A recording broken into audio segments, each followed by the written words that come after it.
What's up, Angel City? It's your girl Panda here, bringing you another episode of Angel City Chicks. And joined alongside of me today is, of course, the one, the only, the Inland Empire dwelling Nina Keeper. What's going on?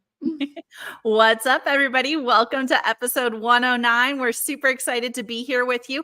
Don't forget to like and subscribe. You know, Amanda and I are a little chaotic sometimes when it comes to every Thursday at 7 p.m., but we try to be here. If you get subscribed and all that, though, you get the little ding ding alert, and then you can be here with us because we know we want you in the chat. Get at us at Angel City Chicks when you disagree, and more importantly, just tell me when you agree with me because I'm always right.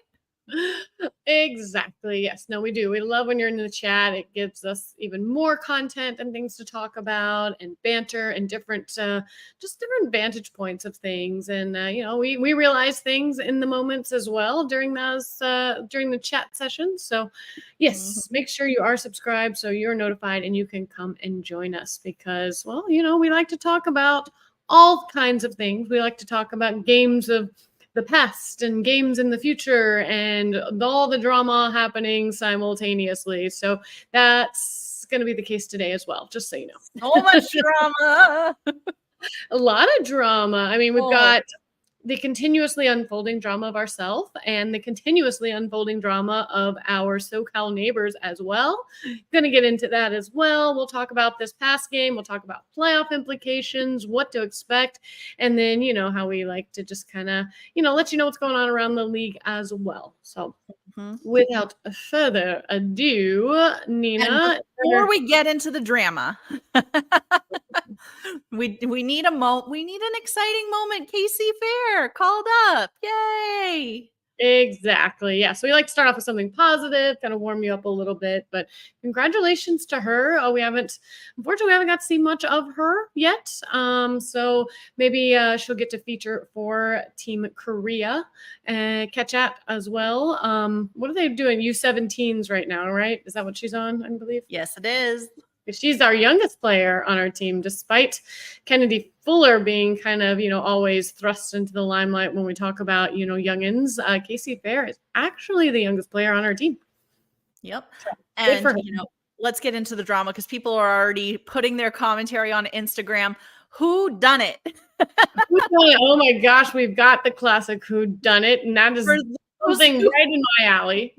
Definitely right in my alley. I love a good whodunit. I like them. One of my favorite games growing up was Clue, Professor Plum, did it with the rope in the study or something like that. Like I need to know, which Angel City player did it from what city that they're now in. And then what did they, why, what was the angle for it? Like this is, I don't know, but okay.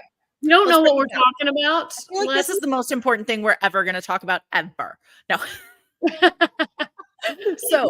Yes, go. For those who haven't followed, Angel City got docked 3 points in the standings, which took us to have to win out for playoff contention and fined $200,000 because of the audit that happened that revealed that we violated the salary cap for 5 weeks. I think it's 5 side letters, which to me implies 5 players. It was 4 weeks. 4 weeks, 5 players, $50,000 a week. So now new evidence has come out. The NWSL commissioner has announced that the violation was actually revealed by a former player. And it came out because this player left Angel City and was disclosing to the league, hey, what about this side letter I have? And now one thing I found out as I was deep diving into all of this is the fact that NWSL actually pays all of the players and then the team reimburses them. So all of our players' paychecks are actually coming directly from the NWSL. So the NWSL does every contract and pays each of our players, and then Angel City is reimbursing them. So the NWSL does every contract and they're actually involved in every player's salary. So which is why like little side things happening and they're not aware, that's where the violation happens. Yeah. So these side letters should have been disclosed to the league from the beginning because Angel City or any of our sponsors aren't supposed to be paying players directly. It's all supposed to go through the league. Oh boy. Yep. So Yeah, just okay. So, what recently came out about a former player? Do we think they were one of them that was also compensated, or do you think they just knew about the compensation and did they? How did they know that was wrong? I guess how did they know that it didn't get reported? That's what I don't understand. I guess. Or did they even know that it was wrong? Or was it like a little whoopsies? Like, oh, shoot, like I didn't even mean to start something. I just wanted to know, like, hey, what happens with this contract? Because maybe they're still under obligation from that side letter. Maybe it hasn't Ooh. expired yet. Maybe it's supposed to go through the end of this calendar year. And they're like, hey, I have this other contract. Do I need to update it now that I'm not Angel City so I can still get that payment? And then they were like, let's look into it and we'll let you know. And as they looked into it, they're like, wait, this isn't on our books anywhere. Like, Exactly. ooh, who do we think it That's is? how. Were you able to deep dive back and find out who is not a player Okay. with us more? Come on. I know you like I side wouldn't be quests. surprised if it was someone angry. So we also remember from our last episode. If it wasn't retaliatory and like you said, it was an oopsie, then the anger side gets out of it, right? It does. Now, remember, this is a deal that was executed last year. So it was executed 2023, but the payments and everything happened during the 2024 season. So for those of you who don't remember, last episode, we disclosed that it sounded like Gooder was a potential sponsor deal that came in after the 2023 season had ended that would hit for 2024. And then on top of that, NYX Cosmetics also came in that time period as well. So when we did our little deep dive, we found a lot of stuff that Dee Dee did with Gooder, but Dee Dee's still with us, so it can't be Dee Dee. Right. Exactly. Okay. So in my game of Clue, I'm gonna go ahead and mark her off my paper, right? Yeah. So we've got Savannah McCaskill, but she left on bad terms, we know. No, I mean, I don't know that she left on bad terms. She wanted to leave. Like, she wasn't just like, didn't know which way south was. I know, but what I'm saying is she wanted out. She's like, I want to start winning, and she wanted to go somewhere. She just didn't feel like we were it for her. Feel like Paige Nielsen is a good, one to like look into. She was angry. Amandine Henry, she was probably pretty angry. I mean, those are two names that come to mind when we think about players that were let go kind of like, against their will, if you will.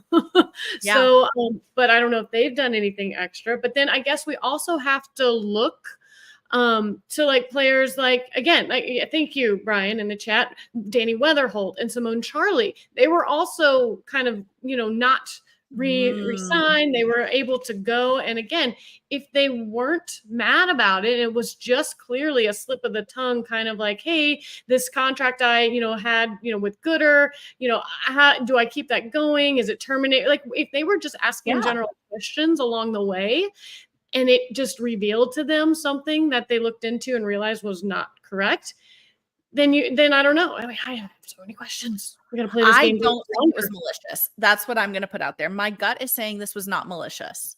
My gut is telling me it was just like what do I do with this other contract I have?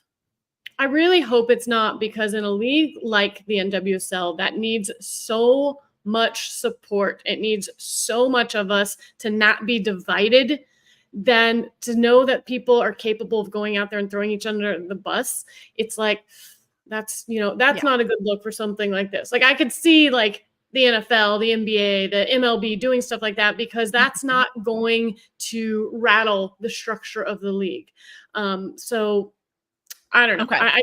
We need everyone's help on this. We need to go back. Does anyone remember any of these players doing stuff for Gooder or NYX Cosmetics or anything like that? I know Rocky Rodriguez did. I know Dee Dee did, but it wouldn't have been either two of them because they're still here. We know it is an ex-player, so we all need to be on top of this. It's the thing. You went back and looked, and it was just those two. And since they're still with us, what if they reached out and had them delete them? It's very possible, or it was archived. Like once those players left, maybe it's no longer on the Gooder page or something like that. So does anybody remember seeing on Instagram or any of the social medias, Swaby, Gilles, Pluck, Camberos, Brian Chua got the good guesses going on. Weatherholt, Charlie, Nielsen, Henri. Right. These are our guesses. It has to be somebody who's no longer with us within the last year. Right. Somebody that And they was would like have participated in something on social media. most likely. That's our thoughts. And again, just so we're clear, doesn't necessarily mean it was a malicious kind of information. It wasn't like they were like, hey, you guys might need to look into this. Because I'll be honest, as a player, do you think that they knew it wasn't reported? Do you think they knew that? No. So that's why I'm saying I don't know Yeah. that it would have been, like you said, And that's it's why by I agree such a with you. small amount. Like in the grand scheme of the league, $50,000 really isn't a huge deal. Right.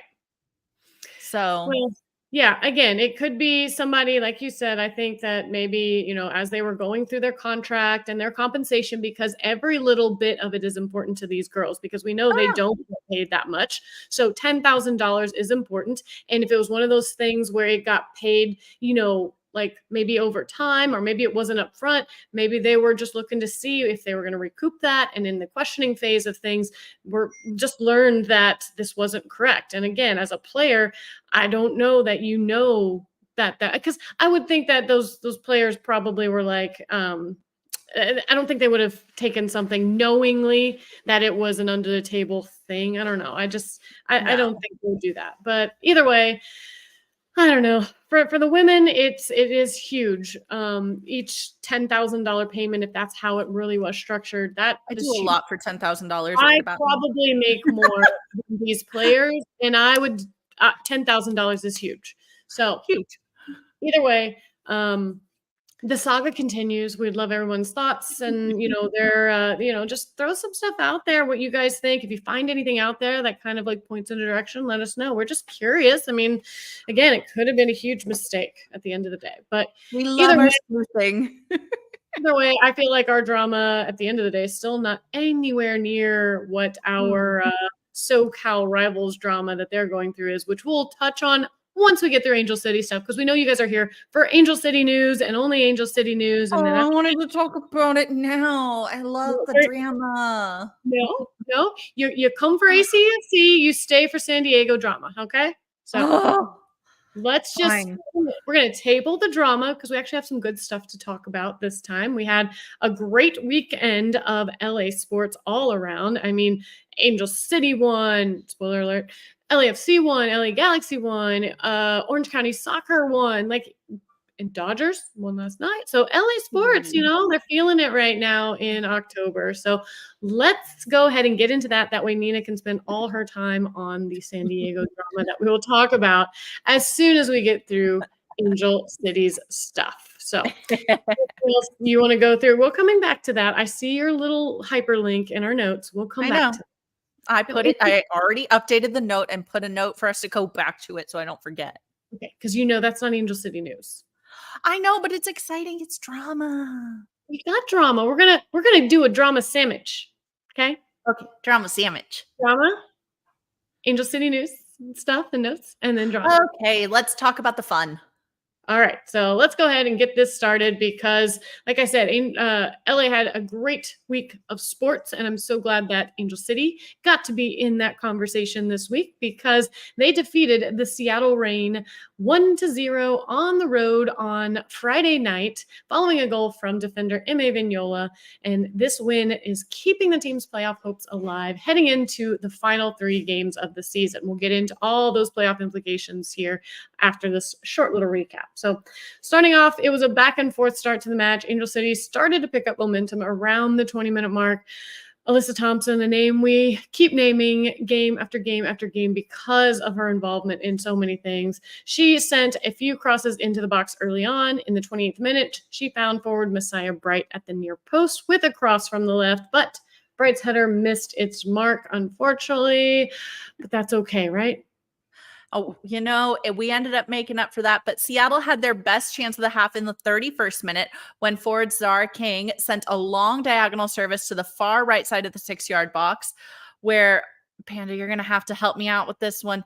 I did this on purpose, right? I'm sure you did, and you pronounce it so nicely.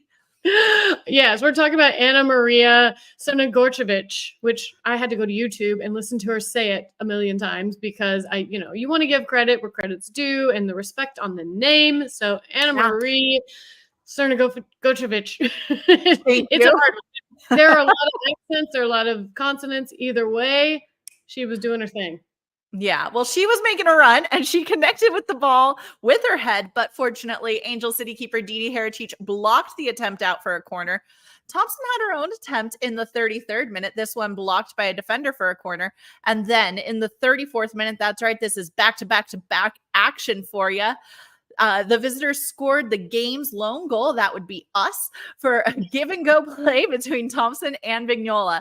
Vignola cut inside towards the penalty area off the left wing. She found Thompson with a short sideways pass. Vignola continued her run, collecting a well-weighted through ball by Thompson with the outside of her foot, taking a step and firing off an angled shot with her right foot, which just landed inside the far post to give Angel City the lead. Absolutely beautiful. It was a fantastic service. It was a great give and go. And it was just such a well-timed run and ball. Those two connected perfectly. Yeah, we're so used to seeing MA on that outside making a run and, servicing it into the box for, a nice little header or something. And it's just nice for her to actually kind of give that ball off, get it right back, and be able to be the one to score the goal. Congrats to MA Vignola. Just love seeing her score. She's so good. Now, Angel City did keep pushing for the remainder of the half. They had another look in the 44th minute when Claire Emsley received the ball in a short corner and sent it into the mix. Midfielder Katie Zalem headed the initial service into the crossbar. Defender Megan Reed was there to get the rebounded ball, but failed to put enough power into her shot. Now, Angel City had their final chance of the half in the 47th minute when Messiah Bright got her head on the end of a corner kick, but her attempt once again went wide. Got to recalibrate that head just a little bit. It's almost there, but not quite. And then the second half, relatively quiet offensively from both teams, with Rain getting a couple looks that posed very little trouble for Angel City's defense. There really wasn't a whole lot going on in this second half. The 54th minute, Herachich had another save. It was a transition play. King and Jordan Heitzma combined to find forward Veronica Latsko inside the 18. Latsko fired off an angle shot, but Herachich dove to block, and then Sarah Gordon, Iron Woman Sarah Gordon, was there to clear the deflected ball.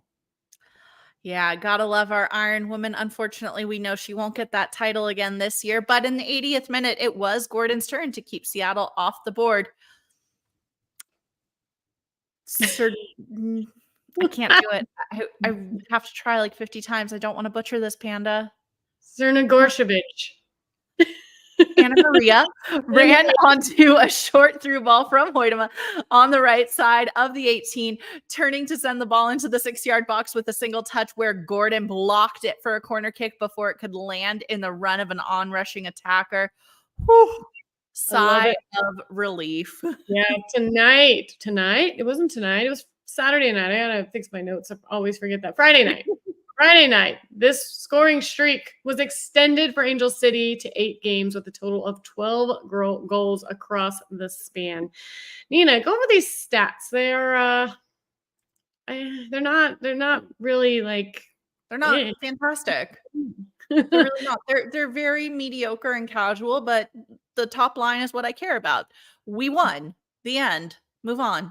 No. Okay, love that. And something that I'd had in my other notes and didn't put them here, and I'll put up here what Brian had to say as far as a summary for the match. Props to the players for fighting through this adversity. And he says, screw Ermint and Uklis. We all have our thoughts on that, so we're all free to believe, how you feel about them. But what we can all agree on is the fact that given such kind of deflating news right before a huge match like this, being able to play through and power through and go, you know what, like, we got this. Like, you guys, we're gonna figure it out. Maybe didn't have our best interest at heart, or at least weren't doing things by the book, but we're going to get this win. We're going to come out and we're going to fight hard, because it's so hard to play like that mentally whenever you've just been told, like, oh, well, you know what? You don't have you got to make up 3 points. And that's hard to do. This league is not forgiving for point deductions at all.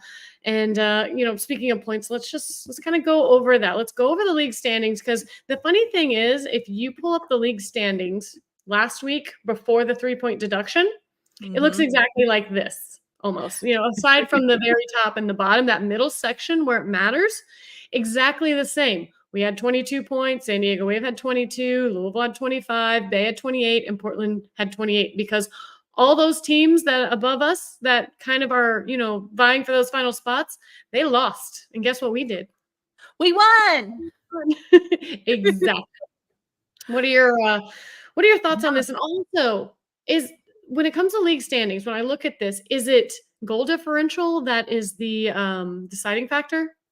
Yes, I think it's actually games won first, but I that would doesn't say actually that, make sense with our tie. But look at 7 and 8. Yeah, and look at 10 and 11, so it's got to be goal differential.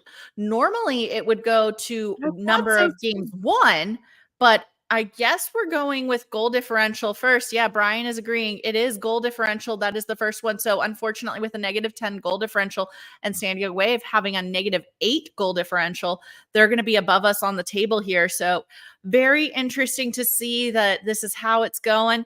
But like you said, Panda, we're doing okay. We had everything. The good thing is, let me point this out real quick. The good thing is the thrashing that Bay FC just got from Gotham 5-1, those 4 goals put their goal differential at -11. So, that's a good thing for us if, we do end up with, like, let's say we get 2 wins and we end up with 28 and they lose, then absolutely. And so that goal differential is a huge thing. So we just got to keep trying to make up some if we can. If we're going to win, we've got to win convincingly because we don't want to get there on points and just get knocked out on goal diff. Like, that's just not fun. So absolutely not. So we got to keep going. We'll never lose again. That is the theme of the rest of the season. We got to win out. We need everybody else to lose.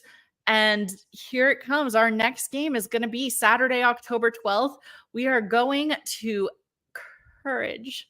We're going to North Carolina. And I say it with that kind of a voice because as you can see from this next graphic, NC Courage is on a 20-game home unbeaten streak. And that's not to say we can't do it. I mean, we went to Seattle. We won in Seattle for the first time ever. Let's go to North Carolina and end their streak. Right? Exactly. Yep. You're not wrong. North Carolina unbeaten in 20 consecutive regular season home matches. The second longest streak in NWSL history, second only to the Reign with 22 from the 2014-2015 season. So the Courage have won 9 of their 11 home matches. The other 2 they tied. Could equal the single season record for home wins. Here's the thing. They are probably going to make the playoffs. They haven't clinched yet, but they're sitting right in that 5th spot. And that's not a big implication for them, but they have a record now on the line. They have something to fight for. So don't think that we're going to waltz in there and they're just going to sit back and feel all comfy, cozy in their, in their spot on the table because they got something to fight for. Now, the other side of this coin is Angel City have won 3 of their last 4 away matches in all competitions. So we have been really good on the road. And so, hey, we've got some momentum going. We kind of have, I don't know, do we really have anything to lose at this point? Getting in there and just like jumping on things and just playing, with a little, I don't know, just like a little chip on our shoulder. Like, hey, you know what? You can take away our points, but we're going to show you like we didn't need them anyways. I hope. Oh God, I hope. But okay, we got to shout out. This has got to be Mario in the chat, Casual FC, because we know Mario loves himself a good spreadsheet and doing the numbers for the standings. FYI, Portland dropped 6 and we can make it. We play them and they still have Orlando. So everybody crossing our fingers for Portland Thorns to lose out. And Brian Chua getting at us again. He is saying of the last 3 matches for ACFC, North Carolina Courage is the toughest. Utah is all but out, but they are sneaky good. Portland are slumping, and the game would determine the final spot if it were for that. Thank you so much for getting with us in the chat with those tips. We agree. This is a big game for us. We're hoping to play spoiler. October 12th, 7:30 p.m. Eastern. It's on Ion, so make sure you calculate your Eastern clock. Yep. Our head-to-head matchup with North Carolina, we've got 3 wins, 1 draw. They have 1 win. None of our wins have been at their home. And I think we said the same thing like you said about Seattle. So maybe it's time, we upset the apple cart. We do some things, like at the end of the day, you know, bumping somebody off of a pedestal that they're on would feel pretty good, regardless of anything else that might happen. So hopefully our girls can go out there, put on a great performance. This again, October 12th. So that is Saturday, 4:30 our time. So hit up your local watch party. I don't know. Have you seen any watch parties out there right now advertised quite yet? Not quite yet, but I'm sure we're going to be seeing them shortly. And, you know, as you're at the watch party, make sure you're voting for these Impact Awards. I want to call out Rocky Rodriguez is currently in third for the Impact Awards. So let's give her a good Angel City boost and get some voting. In addition to like being an award-winning recipient for this, Rocky would also get a donation made for the charity that she is working with. Oh, Casual FC says ACFC official watch party in Long Beach. Whew, that's a little far for me. But we'll see. And, you know, I want to call out also as we talk about the standings, we said on our last pod that it was going to be very likely that Orlando Pride would get the Shield, and they did, but they did so much more than just get the Shield. They set some records while they did it. So club's first NWSL Shield tied regular season record for most wins with 17. They tied the regular season record for most points with 57. They tied the regular season record for most clean sheets by a team with 13. They extended the NWSL record for longest unbeaten streak with 24. And let's not forget the season's not over. So yes, tied now. What are we going to see next week? Right. It's going to be great. I can't wait. It's going to be fun. Hopefully no more records though on Saturday are going to be set or continued. Hopefully we can knock that off. So, yeah. All right, Neely. Drama. I know you want to talk about drama. Yes, I want to talk about drama. If you joined us on our pods before, we've covered this drama. It's been a long, ongoing saga, if you will. It could probably be a made-for-TV movie at this point. We've had fake emails and, you know, like accusations and denials and call-outs and everything else. But we're talking about San Diego Wave and their drama, their front office drama, I think, more than anything. And do you want to summarize and let everybody know where we're at? The brief breakdown. And, you know, I joke about drama. I'm not trying to make light of this situation. Obviously, this is a very serious topic. So for those of you with young children in the car, you know, we invite you to maybe screen this portion first and have your own conversation with your kids. But San Diego Wave initially received complaints and were sued by a former employee who alleged hostile work environment and discrimination, and she sued San Diego Wave and the NWSL, and then Jill Ellis, who was named in the lawsuit, countersued for defamation, saying that the employee was actually a poor employee. She faked an email. This is not true. Well, now 5 more former employees have come forward, and they are collectively, this is in addition to the other employee and a separate lawsuit and incident, they are all 5 now together suing San Diego Wave and the NWSL. And part of the reason I think they can sue the NWSL is also because, remember, everyone's paid by the league. So 5 former employees have drama sandwich. And they are saying the exact same things. They are saying that there is a hostile work environment, there's discrimination, sexual harassment, retaliation, and wrongful terminations. They're seeking compensatory damages for lost wages and benefits for emotional distress as well as punitive damages. What they say in this article shocks me.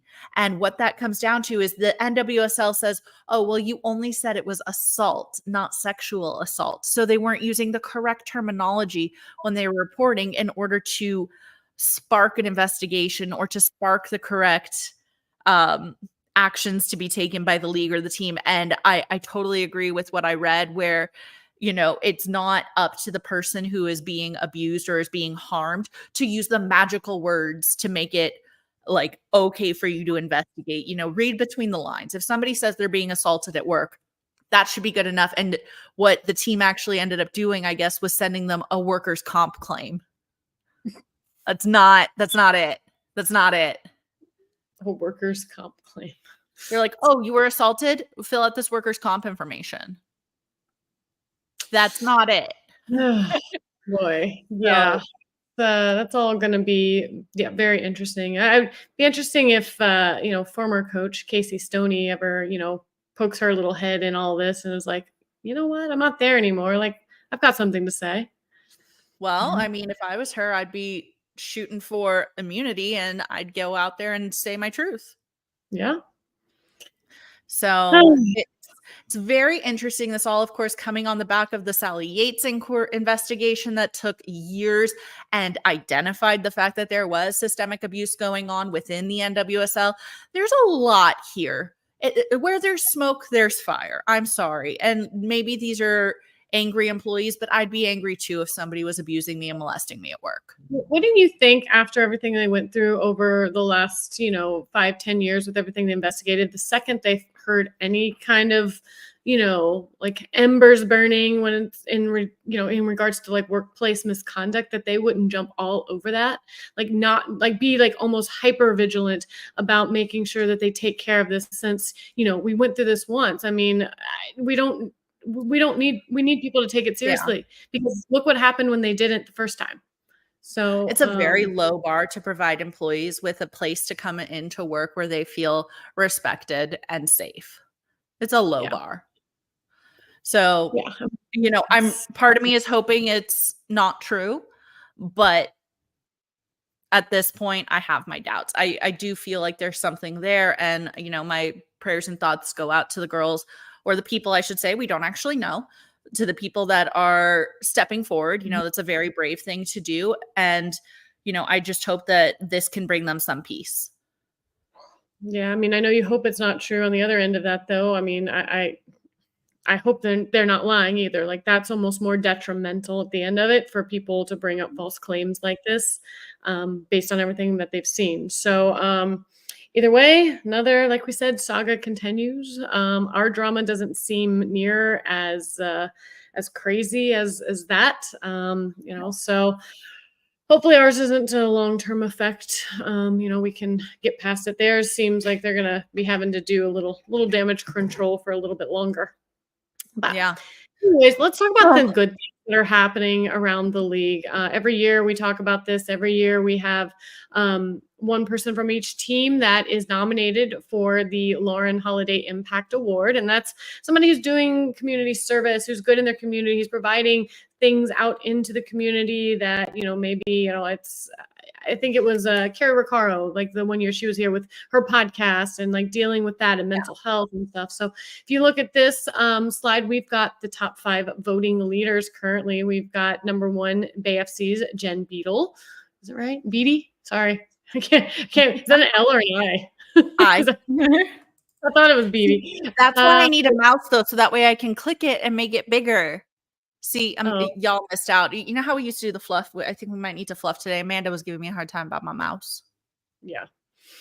Anyways, number 2 is Branch. 3 is our very own Angel City, Rocky Rodriguez. Number 4, Utah Royals, Paige Monahan. And number 5, Portland Thorns, Sam Coffey. So the voting is open. Please go out there and vote for the player you think deserves this award. This is not a team award. This is not an Angel City. They're not like, it's look at the causes. Look what they're out there champion for. The right person deserves to win, and whoever supports the cause that you think that they are, a good advocate for, go out and vote for them. This is a good award for them to have, and they're doing work that deserves to get recognized. So anyways, absolutely. We already talked about the other thing, Nina, the Pride milestones that were set on Sunday. Oh my goodness. That's a lot. That's a lot of milestones that they set, so congratulations to them. And whatever. So do you have any final thoughts?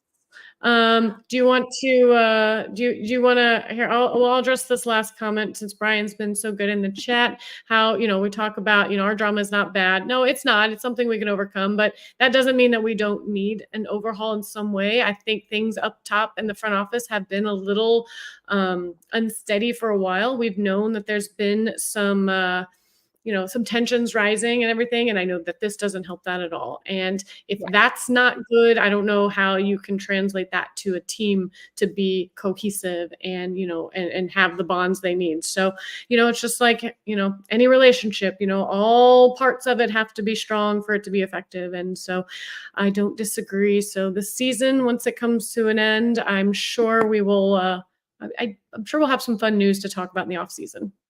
I hope so. I think all of us have our fingers crossed, but we also don't want the off season to come too soon. So until then, we leave you with a quote from our coach, Becky Tweed. And she says, the message was that we are here to do a job. We are here to leave everything we have on the field. As a group, we're here to get every ounce we can out of each other and to get the best out of each other. I felt like they did that this weekend, and there is definitely more to come. I'm super excited for it. I think there's a lot of potential on this team. We've got the energy. We've got the fight. We're never going to lose again. I love Shorzy.